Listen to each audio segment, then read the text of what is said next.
The process of adaptation is a really interesting topic to me. There is no direct translation button you can hit to convert a book into a movie into a musical, or a webcomic partly constituted by a series of single-panel pages that also relies heavily on flash animations and instant message logs with occasional browser games, to a TV show. Some things are inevitably going to be altered or condensed to suit a new medium, and I tend to err on the side that this is a good thing. Adaptations should do new things, and don't have to be direct copies of the source material. That said, the Homestuck pilot was really weird. My first attempt at getting into Homestuck came in 2020. I was in the Danganronpa fandom on Twitter, and this screenshot was going around.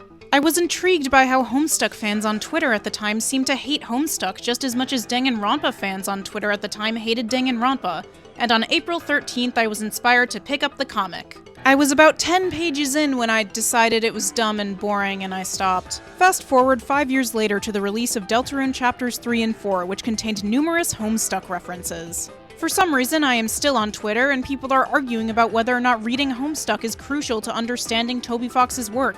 And so there are people declaring in response to that nothing will ever make them read Homestuck, and then there's a third group of people responding to that, well, you don't have to be mean about it, it's not necessary to read it, but you should. I am curious about the comic in general, but I refrain from reading it as it is very, very long. A little while later, Undertale speedrunner Shay begins streaming themselves reading the comic. This presents a perfect opportunity for me to get into it because it means that in true Zoomer fashion, I can multitask by listening to the streams in the background while doing other things. I do like to read, but again, in my defense, the comic is apparently the length of the Bible, so I listen up to the beginning of Act 2. But Homestuck being notoriously bizarre and confusing, the inevitable result is that I walk away entertained but not really understanding what's going on at all since I wasn't paying that much attention.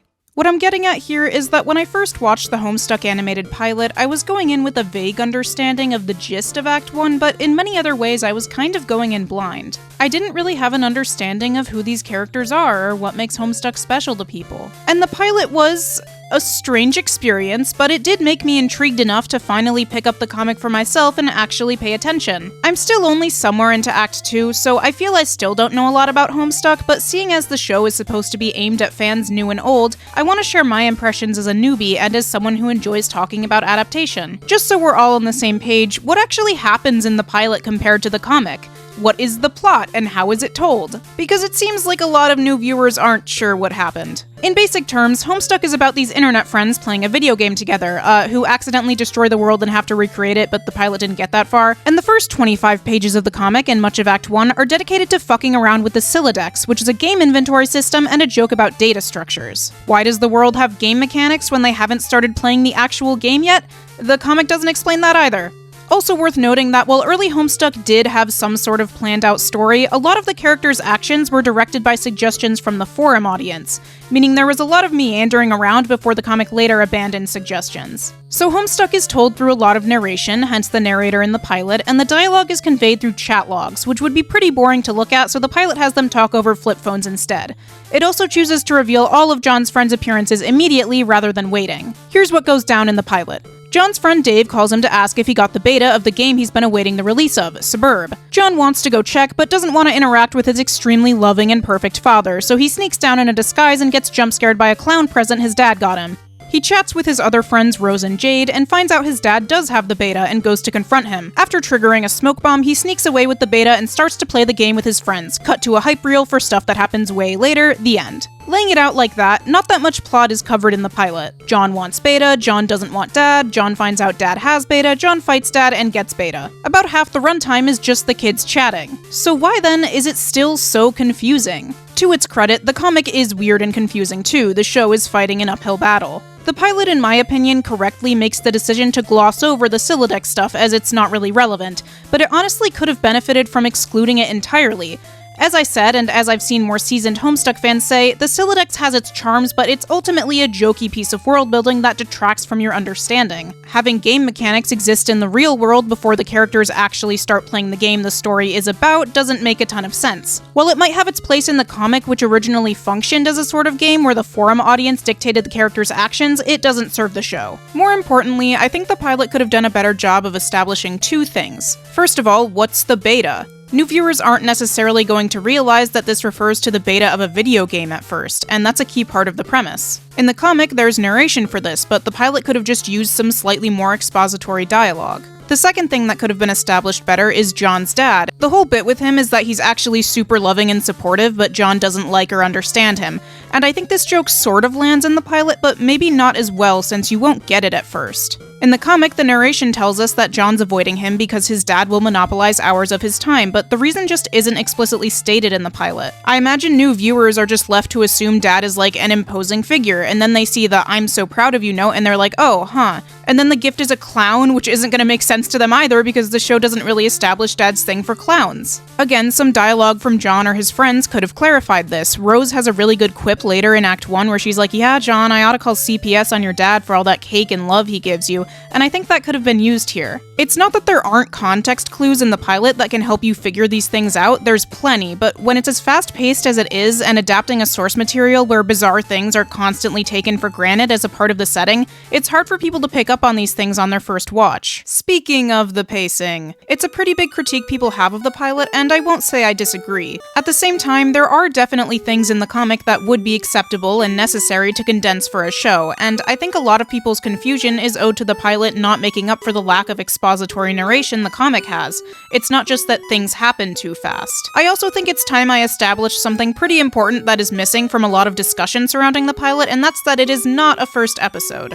Some television pilots are first episodes. Glitch Studio didn't invent that concept, but that's not always the case. Fundamentally, a pilot is just a proof of concept meant to sell a show to a distributor. It's not uncommon for them to not air at all even if the show does get picked up, and sometimes things are majorly reworked from the pilot to the actual show. As pilots are meant to give distributors a taste of what the full show would look like more than they're meant to function as a series premiere, this is why many pilots that do air end up being used as later episodes instead of the first. They're sometimes shorter than the hypothetical full episodes are meant to be, especially if the show is animated. A great example of what I'm talking about is the unaired Gravity Falls pilot, which follows a very similar plot to the actual first episode with many lines and shots being identical to the final product, while also being only 12 minutes long. There are also major differences: a different art style, the episode's ending is totally different, there's no Seuss or Wendy, and a major component of the show's overarching plot, the journals, is absent. Instead of finding a journal in the woods, Dipper just has this book that he brought with him. The Homestuck pilot not being indicative of the final product doesn't make it exempt from criticism. It was released to the public to drum up interest. If it's not giving people a positive impression of what the series could look like, then it's not doing its job. But the fact that it's not meant to function as a full first episode and is subject to change is still worth taking into account. The corny segue to the hype reel at the end would feel even more corny in an actual first episode, but it's more acceptable in something that's functioning as sort of an advertisement. More importantly, it's been stated that the intention is for full episodes to be longer than 11 minutes. It seems likely that another reason for the fast pacing is that the pilot needs to get to the exciting part, John's fight with his dad, in a really short time frame. This brings me to a bit of a side tangent. I want to talk briefly about response to the indie animated pilot Wastelandia. It was created by YouTuber Izzy's and is 5 minutes long. And this thing looks awesome. I adore the art style, the expressiveness of the animation, the character and environment designs. Visually, it's one of my favorite things I've seen this year. For that alone, you should go check it out if you haven't seen it. There was a lot of warm reception, but unfortunately it did seem to catch some less than good faith critiques from people who were honestly always bound to dislike it for being woke and having furries, and the cruelty the creator experienced in response to it, among bigger reasons, made them decide to leave Twitter. This isn't to say that any critiques of this pilot are invalid and bigoted, but I think many of them gloss over the fact that it is a 5-minute pilot. For example, people cast the show as exclusively having quirky, chronically online humor when really that has more to do with one of the characters specifically having those traits, as opposed to that being what the show as a whole is about. Still, people might find those moments overpowering due to the pilot's short length and get an inaccurate impression. I've also seen critique over the lack of plot, like it's just these characters talking about how their days sucked, which, like, yeah, that doesn't mean the show wouldn't have plots. The pilot is clearly focused solely on introducing the characters and the vibe. I do think the character writing that we see isn't stellar, it's pretty unsubtle. What? Oh, it's nothing. Great to be home. Had an awesome day. The sun was shining. The birds were birding. It was amazing. You know, I see through your whole optimism thing. But I viewed that as at least partially a symptom of trying to establish 3 characters' entire deals in just 5 minutes to get the audience invested. I don't know how long future episodes of this show would be, maybe not much longer than 5 minutes, I'm not sure, but if more episodes do come, I'm fairly optimistic about the writing quality. Regardless, the pilot is still pretty entertaining, and I would recommend it. In fact, while I was working on this video, they dropped a plush, so you can go support that if you're interested. I bring this up not just to get you to watch Wastelandia, but to explain that I'm willing to give short animated pilots a lot of grace because of how limiting their length can be. Spindleroo, of course, is an animation studio, not an independent YouTuber, that perhaps could have afforded to make a longer pilot. While it moves fast, I actually think maybe the Homestuck pilot doesn't cover enough of the comic to give viewers a sense of what it's about. Obviously, this would have taken more time and resources, but I think you could argue that something like Homestuck needed a longer runtime than 11 minutes to be effectively introduced. A 20-minute runtime that condenses Act 1 and gets to the end where the world is destroyed might have achieved this better, or even a 15-minute runtime where they at least cover the kids actually playing Suburb. Although the pilot left many confused and overwhelmed, some still found it entertaining while others did not. Was the pilot funny? There's another important clarification I should make here. Vivziepop had nothing to do with actually making the Homestuck pilot. Vivziepop has not read Homestuck. Her studio Spindleroo produced the pilot, and she is one of 3 executive producers, which in this case means she handles things like budgeting and distribution, but she has stated she had no involvement in any creative decisions. The pilot was directed by Sky Henwood, and co-written by her and the original author Andrew Hussey. Henwood is primarily an animation director on Hazbin Hotel and Hell of a Boss, as well as a writer, although not one of the main ones. She's also a huge fan of Homestuck. All that is to say, no, Vivian Medrano did not insert the swearing into the Homestuck pilot. I'm not a fan of her shows or invested in defending her per se, but this is really annoying misinformation. Honestly, there's no good reason to be pointing fingers at a specific person for some aspect of the pilot you don't like. It truly should not matter to you who is quote-unquote responsible. The end result is still that there is a fuck ton of cursing in this. Cursing and vulgarity absolutely has its place in media. It can be used to emphasize things, establish tone, be characterization, and it can be funny. Everything I'm about to say aside, I am a pretty big fan of the line, "there she fucks." But when used too excessively, it can lose its effectiveness and become obnoxious. Animation has a reputation of being for kids in the West, so it feels like sometimes adult animation feels the need to be excessively vulgar to cement itself as mature, and this just has the opposite effect. The Homestuck pilot, in 11 minutes, has at minimum 21 swears, more if you want to be really liberal with what you consider a swear, but eh. The entirety of the comic's Act 1, and mind you the pilot only adapts part of that, has around 15 swears. And 4 of these come from the single page that is the Game Bro article, which is skipped in the pilot. There is definitely an increase. It's not just people looking to make Vivziepop jokes that are picking up on this. I have heard there's a lot more swearing later on in the comic, and I understand wanting to keep it consistent throughout the show in that case. We could do without the slurs, though. I think they probably won't include those. I've also made the defense myself that it's certainly not unrealistic for the age of Homestuck's cast. 13 is around the age where you realize you're allowed to swear, and so you do it every 10 seconds. But those justifications don't change the fact that the way swearing is used in the pilot sticks out as kind of forced.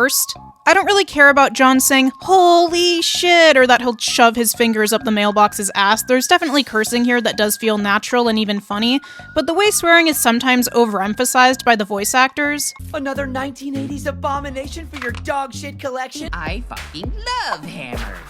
And just all the lines that have fucking inserted kind of unnaturally. Rose, what do you take me for? Some sort of fucking jester? Little fucking monsters. Don't work quite as well. It's not every swear in the pilot that's an issue, it's like half of them. I'm not really sure why it's like this. I could see it being due to that same impulse of we need to be excessively vulgar or people will think it's for kids because it's an animation, or the writers just think it's funny. Since it got clowned on so much for this, I hope it gets toned down a little if the show gets picked up. And here's the thing, I do hope it gets picked up. I'm coming out as a Homestuck pilot enjoyer. Despite its issues, I did find it promising. It's really fun and cute. There are ways I think it does adapt the comic well, and there are some good original bits. It takes full advantage of the animated medium. I love how they animate the phone calls and play with the split screen. I love John's weird little flat somersault thing. I love when he answers Rose after falling on his face and he's just laying flat on the ground talking to her. I love Dad protecting John from falling and trying to beat up the smoke clouds. I love Jade's speech bubbles squishing the other speech bubbles. Everything is so expressive. I love when cartoons are cartoony. But is it actually a good adaptation of Homestuck? Is it faithful where it counts? This is going to be the part of the video where I'm talking out of my ass the most. Again, I'm like halfway through Act 2, so these are going to be pretty uninformed takes, and if they're bad, you can't hold me accountable, I just got here. So some people were not enthused with how they handled the whole title drop part, and I get why. Here it is in the comic. The streets are empty. Wind skims the voids, keeping neighbors apart, as if grazing the hollow of a cut reed or, say, a plundered mailbox. A familiar note is produced. It's the one desolation plays to keep its instrument in tune. It is your 13th birthday, and as with all 12 preceding it, something feels missing from your life. The game presently eluding you is only the latest sleight of hand in the repertoire of an unseen riddler, one to engender a sense not of mirth, but of lack. His coarse schemes are those less of a prankster than a common pickpocket. His riddle is absence itself. It is a mystery dispersing altogether, like the moon's faint reflection, with even one pebble of inquiry dropped in its black well. It is the most diabolical riddle of all. Absence diminishes little passions and increases great ones, as wind extinguishes candles and fans a fire. Walt Whitman. Yes, you are certain Walt Whitman said that. 100% positive. You have a feeling it's going to be a long day. It'd be a lie to call this an entirely serious moment. Misattributed Walt Whitman quote aside, the purple prose is intentionally over the top. But it isn't entirely a joke either. The reveal of the gray, identical houses, the sincere lamentation of John's empty life, the final sentence following the punchline just being a dejected, "You have a feeling it's going to be a long day," it's the first note of real melancholy in the comic, and the title drop emphasizes its significance. In the pilot, this moment is cut off in favor of making the title drop into a joke. Adaptations making jokes out of what were originally iconic moments is a big pet peeve people have. It removes the sincerity and heart for the sake of being clever. On the other hand, the subsequent bit is pretty funny to me. The delivery of Dave's line is great, the way he breaks the laws of physics to twist John's neck is good, and it shows that the show is trying to do original meta jokes that are specifically suited for animation.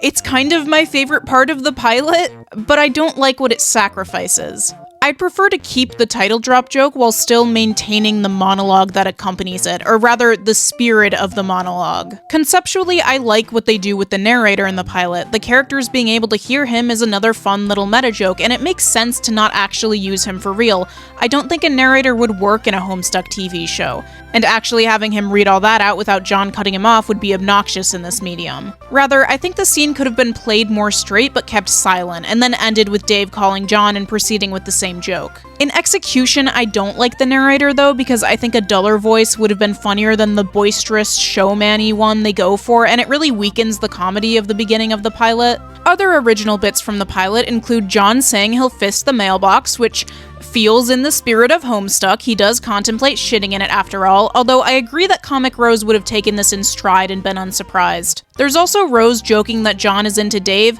I've seen this criticized as out-of-character fan service, and I get that, but John also jokes about being attracted to Dave in the comic. It seems like a pretty faithful bit. Homestuck does have a lot of queerness, so I understand wanting to include a bit of that in the pilot. Regarding faithfulness to the comic, the director had this to say in a Q&A. I will say there is some new stuff, but there's a lot of old stuff, you know. But the dream would, like, my dream of this whole thing, the reason I jumped on it so hard was that, like, back in the day, you couldn't tell your friends, you tell your friends, you know, hey, get into Homestuck, like, here's this comic I'm reading, it's awesome.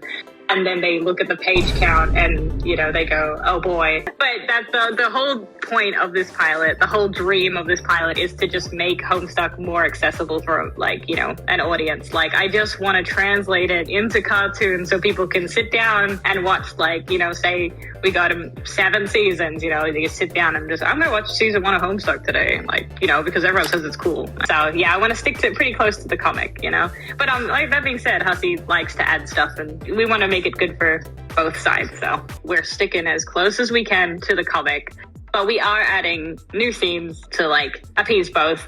So it's like old fans they're not just seeing the same crap again, they're not going like, oh, I've seen this, like I could just read Act 1 again.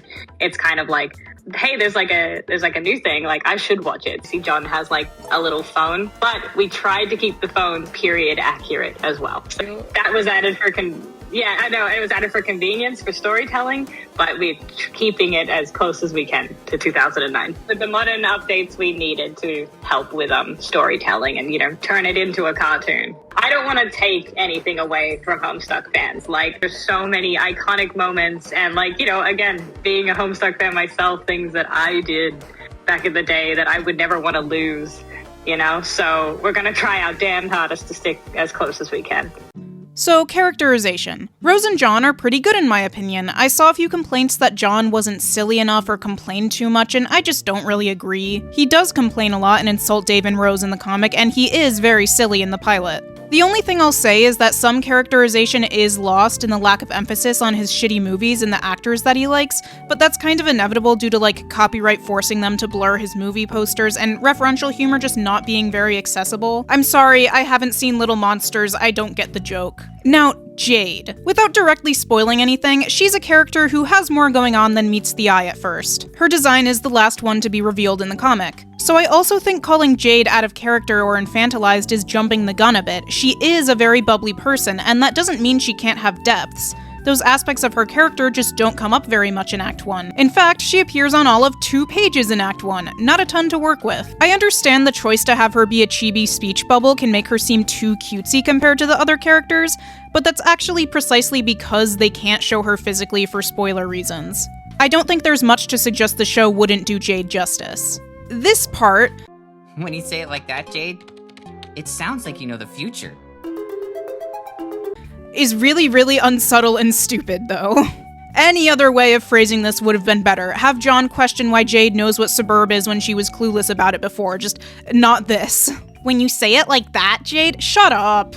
I do view this as a pilot-specific low point, though. Again, this whole hype segment wouldn't really be necessary in a show that isn't trying to get greenlit.